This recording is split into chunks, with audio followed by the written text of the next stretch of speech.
রাজনগর ব্লকের বেলেরা গ্রামে আধুনিক মৎস্য চাষ এবার নজর কেড়েছে হাই পাওয়ার ওয়াটার হুইল। পুকুরের জলে লাগানো এক ঘূর্ণন যন্ত্র যেন সারাদিন অক্সিজেনের স্রোত বইয়ে দিচ্ছে, ফলে মাছের বৃদ্ধি চোখে পড়ার মতন।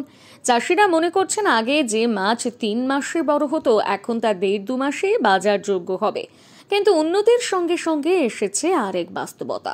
ওয়াটার হুইল যতই জলের প্রাণ বাড়াচ্ছে ঠিক ততই বাড়াচ্ছে কারেন্টের বিল। চাষিদের হিসেব অনুযায়ী আগের তুলনায় এখন বিদ্যুৎ খরচ বেড়েছে প্রায় 25-30%, যা ছোট চাষিদের কাছে নতুন উদ্বেগ। তবু আশা হারাতে নারাজ বেলেরা গ্রামের মৎস্য চাষিরা।